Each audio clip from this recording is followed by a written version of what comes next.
हर खबर का सच, हर पल आपके साथ। चाहे शहर की हलचल हो या गांव की बड़ी चुनौती, हम हैं वहां जहां खबर बन रही है। SN24 न्यूज, हर सत्य सीधी बात। ना किसी से हम डरते हैं, ना किसी को डराते हैं। जो सच है वही दिखाते हैं। सूरत नगरी समाचार पत्र व वेब न्यूज। आज हम बात करेंगे एक ऐसे संस्थान की जो भारत की उच्च शिक्षा की रीढ़ है, यूनिवर्सिटी ग्रांट्स कमीशन यानी यूजीसी के बारे में। और साथ ही जानेंगे कि हाल ही में प्रधानमंत्री नरेंद्र मोदी ने कौन से महत्वपूर्ण नियम पास किए हैं जो हमारी शिक्षा व्यवस्था में एक नया अध्याय लिख रहे हैं। यूजीसी यानी यूनिवर्सिटी ग्रांट्स कमीशन क्या है? यह भारत सरकार के शिक्षा मंत्रालय के अंतर्गत एक स्टैट्यूटरी बॉडी है। इसकी स्थापना 1956 में यूजीसी एक्ट के तहत हुई थी। लेकिन इसकी शुरुआत की कहानी बहुत दिलचस्प है। पहले यह 1945 में बना था सिर्फ 3 केंद्रीय विश्वविद्यालयों अलीगढ़, बनारस और दिल्ली की देखरेख के लिए। फिर 1947 में इसका दायरा बढ़ाकर सभी भारतीय विश्वविद्यालयों तक कर दिया गया। 28 दिसंबर 1953 को मौलाना अबुल कलाम आजाद ने इसका उद्घाटन किया था। तब से लेकर आज तक यूजीसी भारत एक पानी का जहाज जब डूबता है समुद्र में तो सारे लोग डूबते हैं उसमें। हो सकता है उसके पहले जहाज के अंदर कुछ लोगों में मतभेद हो, किसी में लड़ाई झगड़ा हो रहा हो, लेकिन डूबते सब है। संदर्भ क्या है? संदर्भ वही है जो देश में इस समय चल रहा है। सुप्रीम कोर्ट ने स्टे लगा दिया, लेकिन यूजीसी कानून अभी 19 मार्च तक स्टे है। लेकिन उसके बाद क्या होगा मालूम नहीं। तो उस दिशा में आपको बताएं कि भैया, आप में से कुछ लोग बहुत खुश हो रहे थे। एक महिला प्रवक्ता हैं जिनकी कर्कशा वाणी से तेजस्वी यादव हार गए बिहार में, और वो टीवी पे आती रहती हैं। और भी कुछ लोग हैं जो बड़े खुश हो रहे थे कि अरे भाई साहब, ये SC ST OBC के उत्थान के लिए ये कानून आया है। बहुत गलत फहमी में हो भैया, मैं बता रहा हूं। इस काले कानून से जितना नुकसान सवर्ण नहीं मैं कहता, सामान्य जनरल कैटेगरी के लोगों का है, उससे ज्यादा नुकसान SC ST OBC का है। आप कॉलेजों में बजाय एजुकेशन के, खेल कूद के और अच्छे पॉजिटिव एटमॉस्फेयर के, आप वहां पर क्या लाना चाहते हो? लड़ाई झगड़ा, पुलिस, कमेटी, ये वो। एजुकेशन एकदम खत्म। हम सब लोग जब अपने कॉलेज में थे तो हम लोग क्या करते थे? हम लोग एक दूसरे को चढ़ाते थे। कोई किसी को गधा कह देता था, कोई किसी को कह देता तुम्हें खाने का शऊर नहीं है, तुम्हें कांटा छुरी नहीं इस्तेमाल करनी आती है, तुमको कपड़े पहनने नहीं आते हैं, तुम ऐसे हो, तुम वैसे हो। ये सब लोग करते थे।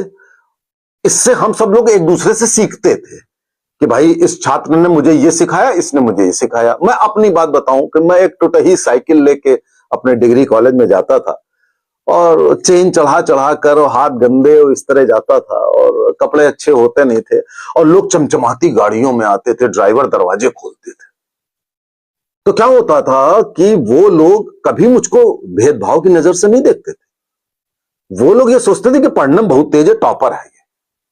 वो मेरा सम्मान करते थे, और मैं उनको देख करके प्रेरित होता था कि मुझे भी ये चीज अचीव करनी है। जिस तरह ये चमचमाती गाड़ियों और ड्राइवर्स के साथ आ रहे हैं, तो मुझे भी अचीव करनी है।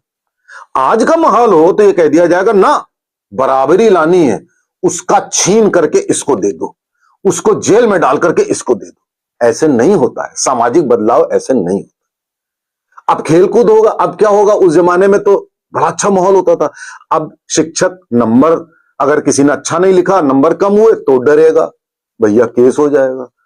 कोई टीम सेलेक्ट हो रही है खेल में, उसने अच्छे खेला, जो सही नहीं खेल रहा उसको नहीं सेलेक्ट किया, वो डरेगा कि भैया केस कर देगा। कोई एक दूसरे से बात नहीं करेगा, सब एक दूसरे की जात पूछेंगे, ताला लगा रहेगा, उनका पूरा नेचुरल डेवलपमेंट रुक जाएगा। सामान्य वर्ग, जनरल वर्ग फिर भी कुछ ना कुछ कर लेगा। जो जिसको आप पिछड़ा कहते हैं, जो इन सब चीजों से सीख करके आगे बढ़ता है, प्रेरणा लेके आगे बढ़ता है, वो लड़का क्या करेगा? वो छात्र क्या करेगा? वो सीखेगा नहीं। उसका दिमाग लड़ाई झगड़े में रहेगा, कमेटी में रहेगा।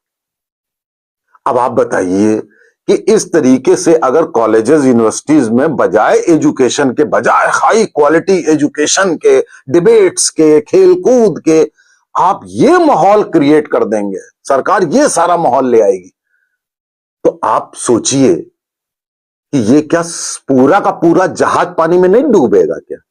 पूरा का पूरा जहाज पानी में डूबेगा, ये आप कहीं पे नोट कर लीजिए। मैं चाहता हूं, मैं SC ST OBC जो भी ग्रुप जिनको उत्पीड़न वाला मान लिया गया, एक तो उत्पीड़न OBC का हो ही नहीं सकता, गैर संवैधानिक है। OBC सामाजिक रूप से पिछड़ा हो सकता है, लेकिन उसका उत्पीड़न हुआ हो ये तो संविधान में भी नहीं लिखा हुआ है, वो तो OBC है ही नहीं कुछ।